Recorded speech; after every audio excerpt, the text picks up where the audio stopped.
Всем привет, дорогие друзья, подписчики, гости моего канала. Вы знаете, мне понравилась тема, которую в своем ролике открыла Светлана Чернова с канала «Томаты. Моя любовь». В общем, вот так где-то. Про томаты «Моя любовь». И у нее вот такая тема: как не попасть в заложники к томатам. Говорит, что народ, ее подписчики, ее спрашивают, нужно ли при пикировке прищипывать центральный корешок. Вот, я посмотрела и думаю, какие мы молодцы. Мы уже готовимся к пикировке. Значит, мы заранее должны все знать. Как посеять, как вырастить, как получить богатый урожай. И вот у меня тоже такой вопрос. И я обратилась к своей умной книге. И знаете, что тут написано? Вообще я сама по себе корень центральный не прищипываю, потому что он должен расти вглубь. Помидоры должны добывать себе питание, влагу, чтобы их часто не поливать. Но с другой стороны, получается, народ утепляет, в теплице кладет специально утеплитель и оставляет там верхний слой 40-50 сантиметров плодородной почвы.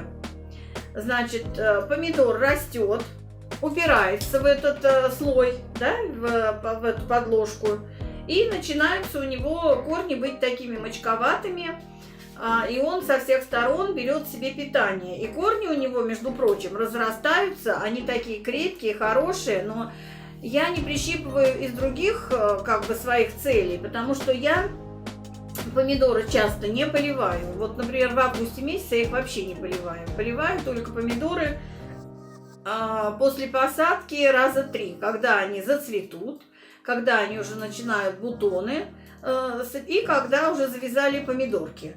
А дальше корень у них должен найти сам себе питание и воду. Вот что же написано в моей умной книге. Вот мне интересно просто стало, я как-то без внимания, а тут, значит, я читаю. Пикировку сеянцев делают в фазе 2-3 настоящих листа.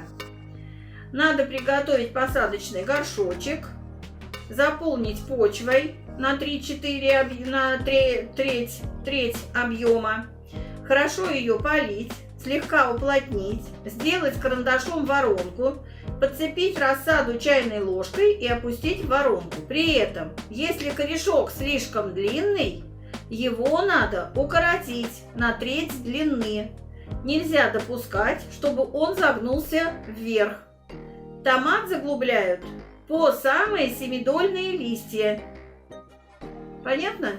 То есть вот умная книга, она рекомендует корешок центральный прищипнуть на треть, потому что в посадочном стакане мы насыпаем не доверху грунта, должны опустить до семидольных листиков, а потом по мере, уже когда помидорка растет, мы подсыпаем землю, да, и заполняем эту емкость.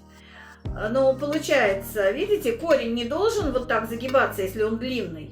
А если правда, если мы, вот я, например, в улитку сажаю семена, и получается корень у него очень длинный, поэтому его надо прищипывать.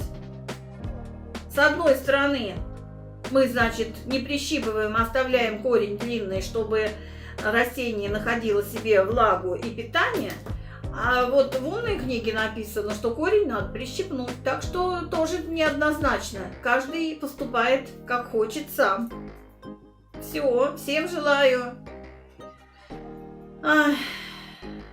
Самое лучшее лекарство для человека – это любовь и забота. Всем желаю любви, заботы. А если это не поможет, лекарство такое, то нужно увеличить дозу. Всем пока!